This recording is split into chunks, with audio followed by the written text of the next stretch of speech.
Everybody say, praise the Lord. Let us open our Bible on Proverbs chapter 3, verse 5 and 6. Praise the Lord. Trust in the Lord with all thine heart, and lean not unto thine own understanding. In all thy ways acknowledge him, and he shall direct thy paths. Ayan. Usually, ay nakaugalian na natin paggising sa umaga bago bumaba sa higaan. Umuupo tayo sa ating higaan at pumipikit. On my personal practice, yan ang ginagawa ko. Then, nagsasabi ako, I love you, Lord. Then, without you, I can do nothing. So, that is an acknowledgement that you believe God. That is an acknowledgement that God really exists. Yun ang dapat nating gagawin. Sinabi dito, trust in the Lord with all thine heart, and lean not unto thine own understanding. Ito kasing pag-lean ng ating own understanding. Ito yung pagpapalayo natin sa Diyos. Pero kung you trust in the Lord with all your heart, ito yung pagpapasakop natin sa Kanyang kapahamalaan, Kanyang kalooban, Kanyang kapangyarihan. Para tayong sanga na nagpapasakop sa puno na tuloy-tuloy ang daloy ng buhay, bunga, at ano pang kapakanan na nagmumula sa puno. Kaya sa buhay natin, huwag nating pabayaan na mag-deteriorate yung ating pananampalataya, pananalig sa Diyos. But in all our ways, acknowledge Him, and He shall direct thy paths. Wala pang tao sa sanglibutang ito na humihiwalay sa Diyos, na may kakayahan sa kanyang sarili para buhayin siya. Wala pang sanga sa sanglibutang ito, pag naputol sa puno ay mabubuhay siya. So ganun din po sa buhay po natin. Napakapalad natin pag kinilala natin ang Diyos. Bagamat napakalayo niya at hindi natin siya nakikita, subalit dahil sa kanyang banal na salita, kumilala tayo sa Kanya. Nadama natin ang Kanyang presensya. Naranasan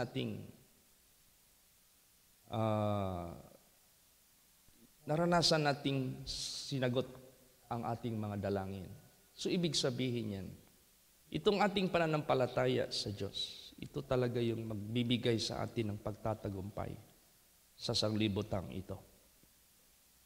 Ida-direct tayo sa paths, yung daan na ating tinatahak sa sanglibutang ito, na pag magpakailan pa man, hindi tayo mapapahamak. Magpakailan pa man, hindi tayo mabiktima ng masamang espiritu. Katulad sa mga anghel na nabiktima sa langit. Katulad sa mga tao na nabiktima rin dito sa sanglibutang ito. At siyang ikinapahamak nila.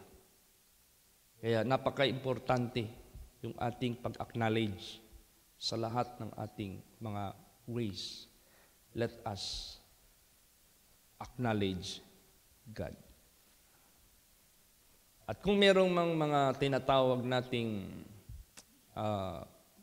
pressure, pagsubok, will it be sickness? Will it be financial problem?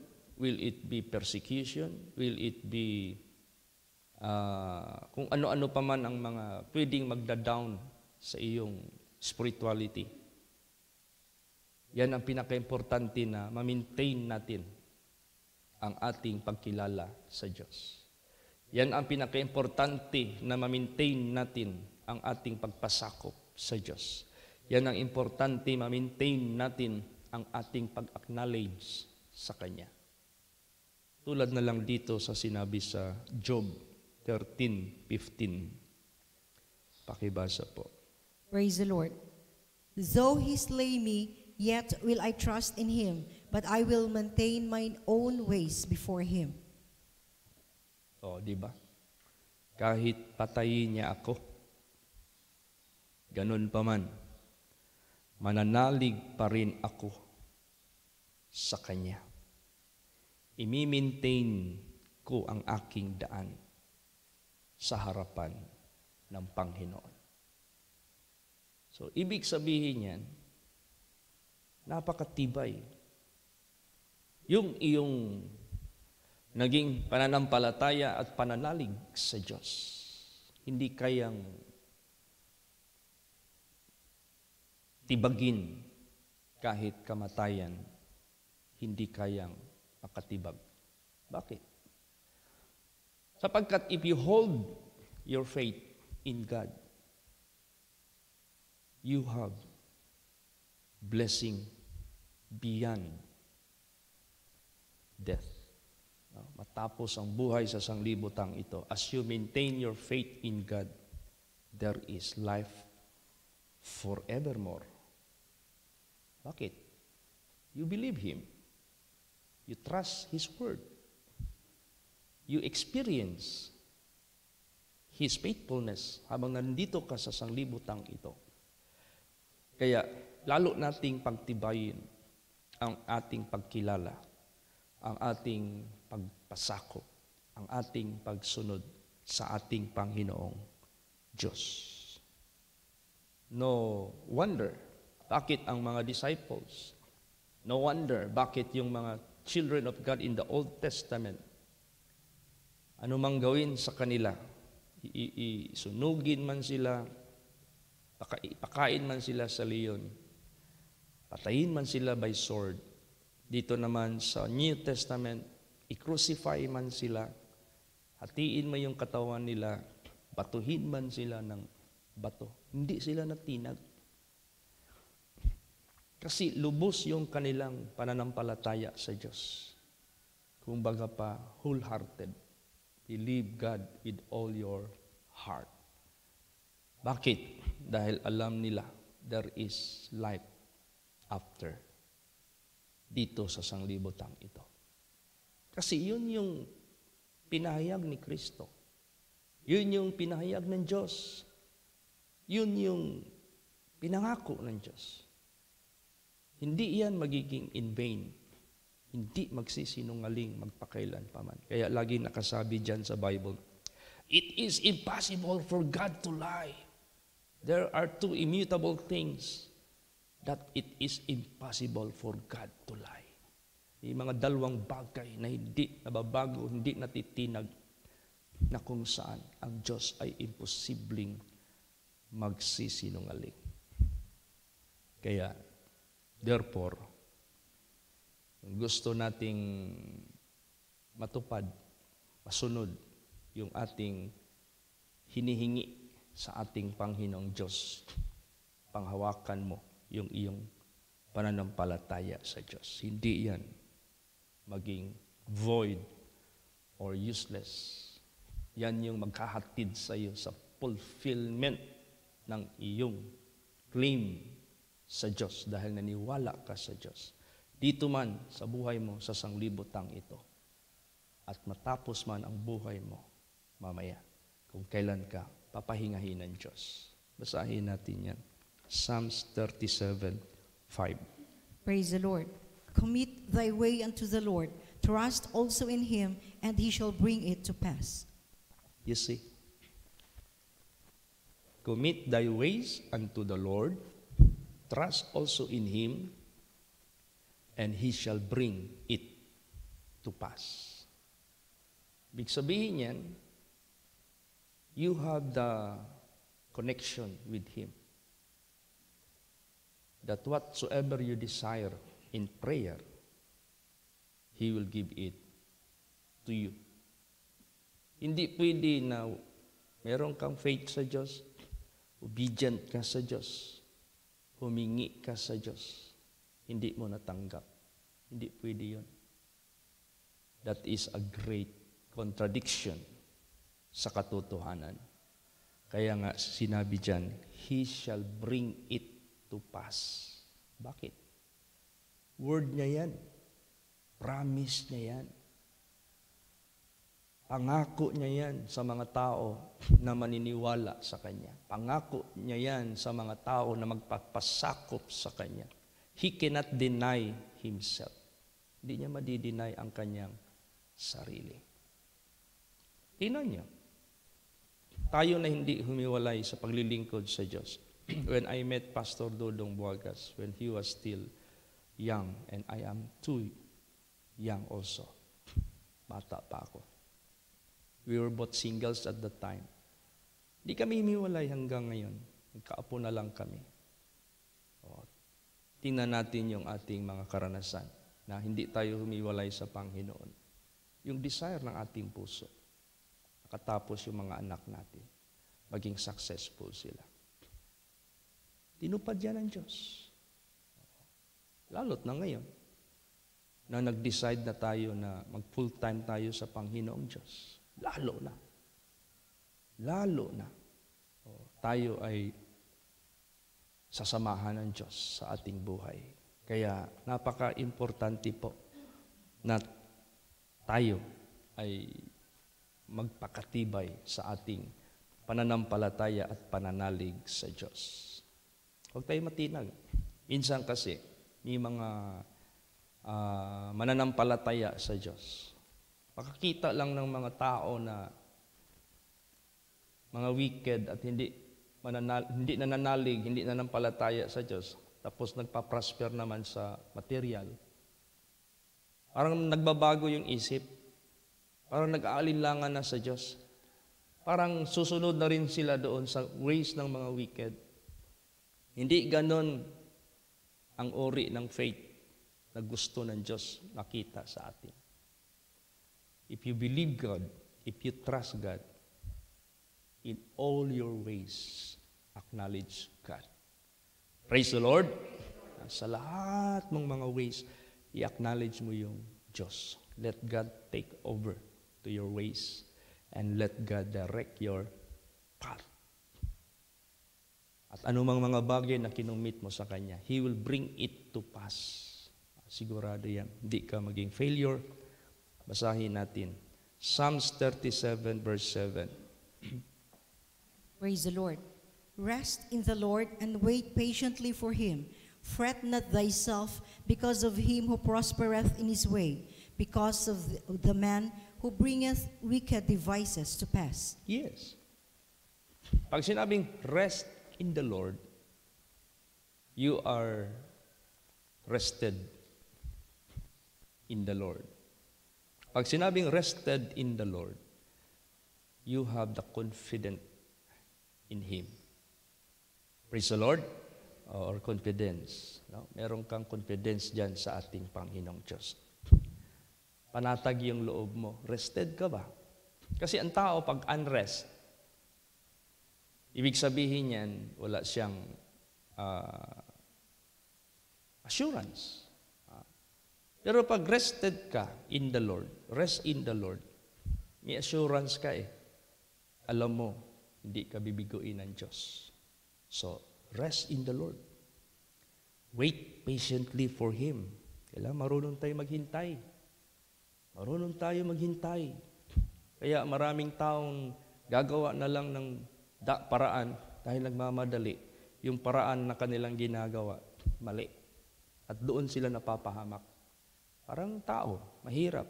Nagmamadaling yumaman, pang-hold up, nahuli. Dahil sa pagmamadali, nakulong. Yung sa driving, gustong nagmamadali, gustong makarating kaagad doon sa paroroonan. Na-disgrasya. Hindi nakarating sa destinasyon. Dahil sa pagmamadali. More haste, less speed. So kailangan tayo, marunong tayong maghintay sa Panginoon. Huwag tayong gumawa ng ating sariling pagmamadali. Huwag nating i-shortcut ang lahat. We should know how to wait upon the Lord. Fret not thyself because of him who prospereth in his way. Huwag kang mayamot. Huwag kang magalit dahil sa mga wicked na nagpa-prosper. Baka magkakasala ka. Baka i-charge mo ang Diyos, God is unfair. Baka i-charge mo ang Diyos, God is unrighteous. No. Lawakan natin yung ating pag-iisip. Pinahintulot lang yan ng Diyos sa kanila. Because God is patient. Grabe yung patience niya na ginagawa sa mga wicked. Na ginawa niya rin sa atin noon. Kaya, huwag tayong makialam sa paraan ng Diyos. God has His own way. Praise the Lord. Tayo, sa buhay natin, huwag na tayong huminto. Huwag na tayong huminto at huwag nang mag-waver yung ating pananampalataya. Kailangan season or out of season. Yung faith natin, yung trust natin sa Diyos. At all times. Walang time na mawala, tapos meron na naman. May time na manghina, tapos lalakas na naman. Ayaw ng Diyos yun. Because that is an indication of doubt na nag-aalinlangan ka. Para bang sa husband mo, sa asawa mo, pag manghina yung iyong pag-ibig, anong tendency niyan? Hahanap ka ng iba. Ganon din sa Diyos. Kung maintain yung ating pananampalataya, pananalig sa Diyos, malayo ka na mahiwalay sa Diyos. Malayo ka sa impyerno. Malayo ka sa pagkakasala. Malayo ka sa pagpasok sa tukso. Dahil yung pag-ibig mo, yung trust mo, faith mo sa Diyos at all times. Lahat ng panahon. Basahin natin yan. Psalm 62 verse 8. Praise the Lord. Trust in Him at all times. Ye people, pour out your heart before Him. God is a refuge for us. Yes. Huwag kang mag-alinlangan na ibuhos mo yung puso mo sa Kanya. Hindi katulad dito sa mundo, di ba? May mga kasabihan. Oy, ikaw babae ha. Huwag mo ibuhos yung buong pag-ibig mo sa lalaki na yan. Baka maya-maya, hihiwalayan ka niyan. Iyak ka. Kasi binuhos mo ng husto yung pag-ibig mo sa Kanya. Sa tao yan eh. Kasi maraming nangyari dyan dito sa mundo. Masyadong binuhos ng puso ng babae sa lalaki, yung palang lalaki na yan, sa likod ng kanyang utak, hihiwalayan niya pala ang babae na nagbuhos ng pag-ibig sa kanya. Sinamantala lang pala niya. Pero hindi pala true love. Ay sa tao yan eh. Pero sa Diyos, huwag mong gawin. Bakit? Meron bang history? Meron bang testimony na ang Diyos isang mapagsamantala? Ang Diyos isang mapagpakunwari. Ang Diyos isang nagbibigay ng pangako at binibigo. Hindi, ganon. Ibahin natin ang Diyos. Kaya hindi masama ibuhos natin yung puso natin sa Diyos. Kasi He is worthy na gawa natin ng ganon. Kasi hindi tayo magbasol, hindi tayo magsisi pagdating sa panahon. Kaya sinabi diyan, pour out your heart before Him. God is our refuge for us. Nakakita na tayo ng ng sitwasyon na safe tayo. Kailan ba tayo maging safe? Hindi tayo lulukuhin. Kailan ba tayo maging safe? Hindi tayo sasamantalahin. Kailan ba tayo maging safe? Hindi tayo ilulugmok sa kapahamakan. Safe tayo sa Diyos. He is the way. He is the life. He is the truth. Nandyan sa Kanya ang lahat na maging daan ng ating pagkabulahan, blessedness, o lahat ng masasabi mo na pinaka-maximum na status ng tao na matawag siyang blessed, matawag siyang rich, matawag siyang fortunate, matawag siyang lahat-lahat na lucky o ano pa yung sabihin mo, swerte. Dito sa Diyos, sa Panginoon natin yan, masusumpungan. Praise the Lord. Diyan sa Kanya. Kaya, therefore, sa buhay natin, huwag na tayong maghanap pa ng iba. Sa buhay natin, huwag na tayong magkaroon pa ng another alternative. Huwag na tayong iisipan ng ganon. Basahin natin. Proverbs 3:7. Praise the Lord. Be not wise in thine own eyes. Fear the Lord and depart from evil. Yan. Huwag kang magpakapantas sa sarili mong mga mata. Katakutan mo ang Panginoon. Pag sinabing huwag kang magpakapantas sa sarili mong mata, do not invent your own way na hihigit pa yan sa way ng Diyos. Reject it. There is only one way. There is only one truth. There is only one life. And that is God. And that is Jesus Christ. So therefore, do not make your own way. Huwag kang gumawa sa sarili mong daan. Fear the Lord and depart from evil. Humiwalay ka sa iyong kasamaan. Alam mo, merong advice ang Diyos sa atin lahat na ayaw niyang maulit ang nangyari sa langit.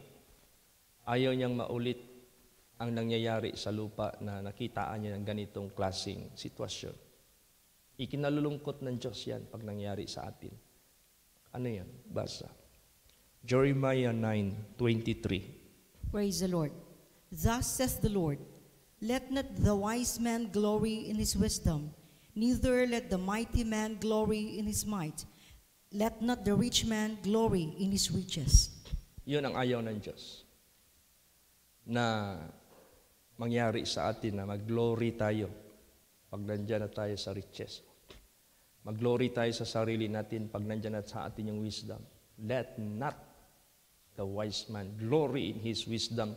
Let not the rich glory in his riches. Huwag. Baka magmamayabang ka. Baka magsungag ka na sa iyong amo, sa iyong Panginoon. Kaya meron ditong history sa Davao. Si Digong ba? Third term niya as mayor. Hindi na siya pwede magtakbo ng mayor, ika-4. Kailangan mag-step down muna siya. Yung kanyang administrator, hindi ko na lang bigay ang pangalan, tinuboy niya. Ito, butuhan niyo, maging mayor. Pero may usapan sila. After sa term mo, babalik ako. Pero, tiyak manalo ka kasi ako nag-endorse sa'yo. Ngayon, nanalo. Ayun ang magbaba. Sumungab na. Doon sa nag-lip sa kanya. O ngayon, tinapatan ngayon ng amo niya. Talo siya. Kahit ilang beses pa siyang magtakbo, hindi na siya manalo. Kaya, huwag kang magmayabang. Kailangan sa buhay natin, panatiliin natin ang ating pagmamayabang sa Diyos. Meron man tayong ipagmamayabang, isa lang ang Diyos. Kasi siya talaga yon. Wala nang iba. Praise the Lord. Oh, but let them that glory in this, that I am the Lord that exerciseth judgment, loving kindness, and their righteousness is of me, saith the Lord. So, siya yun. Siya yung nag-establish, siya yung nagpundar, siya yung nag-guide, siya lahat. Because we believe Him, we prospered. Nag-prosper tayo. Huwag kang magmayabang, huwag mong kalimutan yung nagbigay ng lahat. Tapos, ituro mo na yung sarili mo na ikaw na ang magaling. Ayaw ng Diyos yun. Kaya isa yan, kinalulungkot ng Diyos pag ginawa ng ninuman sa atin. Praise the Lord. So, alam ng Diyos na hindi dito sa atin ang daan, kundi sa Kanya. So, kaya ayaw niya na maglakad tayo sa ating daan. Kasi maliligaw ka. Mawawala ka talaga sa direksyon. Kaya nga sinabi diyan, there is a way which seemeth right unto a man's eye, straight, but the end thereof are the ways of death. Tao, sa palagay niya, sa tingin niya, matuwid ang daan na kanyang tinatahak, pero ang dulo pala ay kamatayan. Tao kasi, wala sa atin ang daan. Hindi pinahintulot ng Diyos. Or else, hindi na siya magbaba dito. Or else, hindi na niya sabihin, I am the way, the truth, and the life. Kung nandito na pala sa atin yung way, basahin natin yan. Jeremiah 10:23. Praise the Lord. O Lord, I know that the way of man is not in himself. It is not in man that walketh to direct his steps. Yan. Praise the Lord. Alam ng Diyos, wala sa atin yung daan. Alam ng Diyos, wala sa tao yung direksyon ng kanyang mga steps para maghatid sa Kanya sa kabutihan.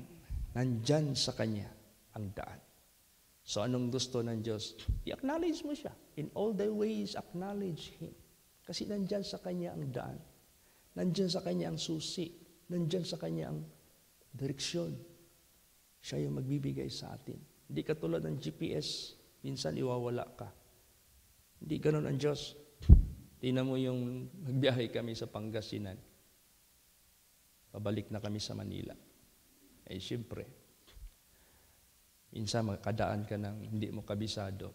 O, sabi, okay, sige, gamit tayo ng GPS. Pak. O, Jay, right siya. Up, left. Naku, nagtaka kami yung dinadaanan namin palayan, ha? Hanggang wala ng siminto. Wala na yung mga guhit-guhit. Wala pa, balik-balik kami doon sa ilalim ng tulay. Bakit dito tayo tinuro ng GPS? Tama man ito. Papunta na kami sa isang daan, hinabol kami ng tricycle. Sir, walang daan dyan, sir. Bakit dito? Di naman GPS. Minsan siya pa yung magligaw sa atin. Siguro yung nag-encode niya, tamad ba, no? Ito siguro. Hindi ba confirmed? Yung pala, unahan pa konti, mag-write ka. Ipinapa-write kami doon ahead of time. Nandoon lang pala, ang distansya lang ng crossing dyan at saka dyan sa sasakyan. Di ba dito tayo galing? Dyan tayo lumiko nung naligaw tayo. Ang turo ng tao dyan, nung dumaan kami ng turo, hindi na kami nagpaturo sa GPS. Doon namin natuntunan yung tamang daan. Praise the Lord. Kaya sa Diyos, siya lang ang ating i-acknowledge. Wala nang iba. Then sa buhay natin, huwag tayong magmamataasan sa isa't isa. Kailangan ipadama natin ang ating sarili sa madla na meron tayong meekness. Kasi pag pinakita natin yan, yung meekness natin, matututo rin sila as we submit ourselves to God in meekness. Pag nakita nila yan sa atin, they will learn from us. That's the same thing that they will do as we did dahil nakita nila.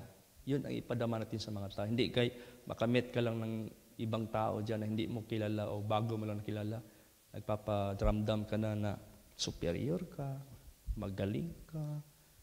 Ay, wag. Ayaw ng Diyos yan. Basahin natin yan. Romans 12:16. Praise the Lord. Be of the same mind one toward another. Mind not high things, but condescend to men of low estate. Be not wise in your own conceits. Yan. Kailangan makibagay tayo sa bawat isa. Huwag tayong mag-isip ng mga matataas na bagay. Subalit, gawin nating low state. At huwag tayong magpakapantas sa ating sariling pangunawa. Yun ang gusto ng Diyos sa ating buhay. Praise the Lord! Kaya minsan, pag may mga makasalamuha tayong mga magagaling sa Bible at hamon-hamonin tayong magdebate, bigay mo na sa kanila yung trophy. Huwag mong kagatin yung debate nila kasi magkayabangan lang yan na marunong sila.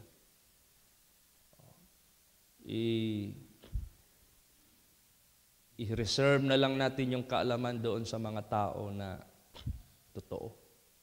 Huwag tayo mag-aksaya ng oras sa mga taong kayabangan lang ang kanilang approach. Ayaw ng Diyos yan. Hindi pinag-aaksayaan ng Diyos yung panahon niya. Doon sa mga meek.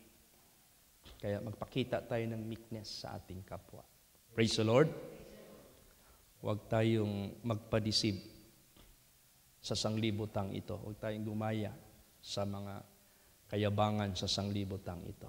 Let us esteem ourselves as low state. Magpakababa lang tayo lagi. Basa, 1 Corinthians 3:18 hanggang 20. Praise the Lord. Let no man deceive himself.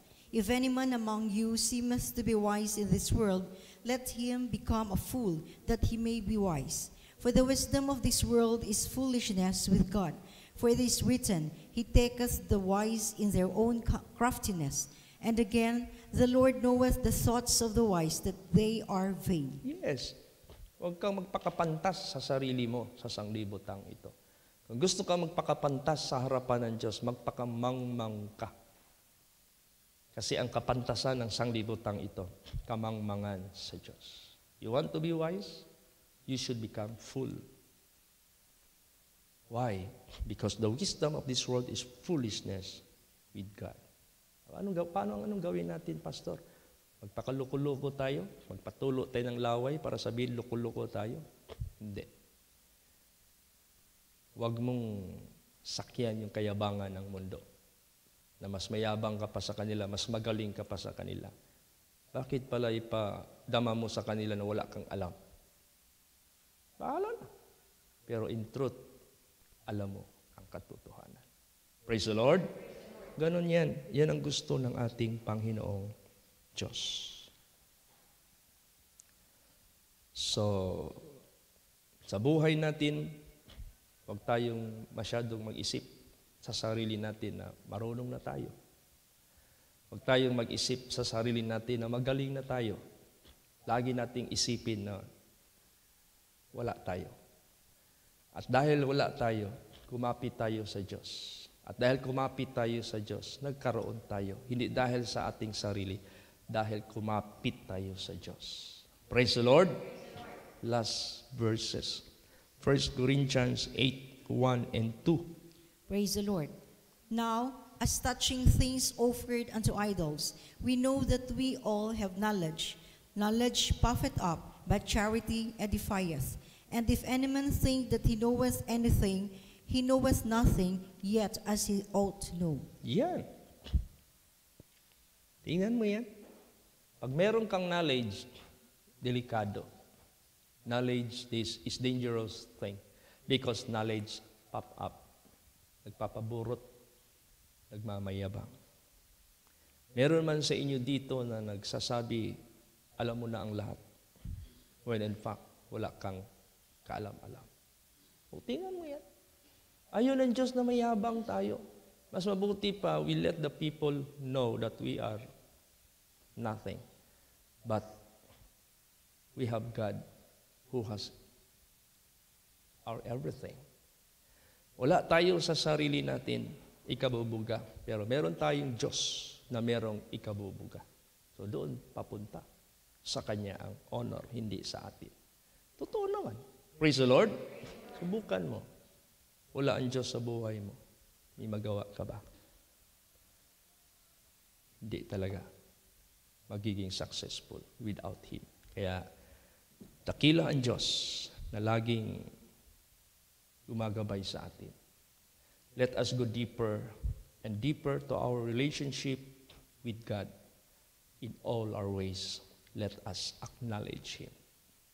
Every morning, pagkising mo, say to God, I love you, Lord. Meaning to say, your heart is already engaged with God, that you will not transgress His commandments. Once you say, I love you, Lord, I will keep your commandments. Kahit hindi mo sabihin, I will keep your commandments. Alam mo na ano ibig sabihin if you love God. That's why Jesus said, He that hath my commandments and keep them, he it is that loveth me. Pag sinabi mong, I love you, Lord, sa morning na yan, hindi pa naglabas yung araw, naka-lock ka na sa Panginoon, naka-promise ka na, naka-commit ka na. You're committed already to God. I love you, Lord. I will keep your commandments. Ay, ang sarap ng pakiramdam mo. At ito, gusto kang gamitin sa Diyos, materially, spiritually, keep your body clean in the eyes of God. Praise the Lord. Gusto ng mga tao madama sa iyo pag magsalita ka o mag-share ka ng anumang sharing mo. At madama nila na hindi na ikaw nagsasalita, ang Diyos na. For what reason? Naging vessel ka ng Diyos. Keep your body sanctified. Yung kalinisan talaga ay napaka-importante. No? There are so many kind of vessels on earth. Clay, bronze, iron, silver, gold. But if any from among these vessels purge himself, he shall be a vessel unto honor, sanctified, meet for the master's use, prepared unto every good work. Anytime saan ka magpunta, anytime saan ka imbitahin, gagamitin at gagamitin ka lang ng Diyos. Kayo rin sa inyo, dyan sa material side. Pagpalain kayo ng Diyos. Hindi kayo maubusan ng blessing. Hindi kayo maubusan. Panahon na kailangan ninyo magbigay, may maibibigay kayo. Kailangan na mag-share kayo na sa nakikita nyo, makakashare kayo. Bakit nagagawa nyo yan? Hindi dahil sa atin. Dahil naging sisidlan tayo na malinis. At nararapat gagamitin ng may-ari. That is the most important. Praise the Lord. Magsitayo po ang lahat.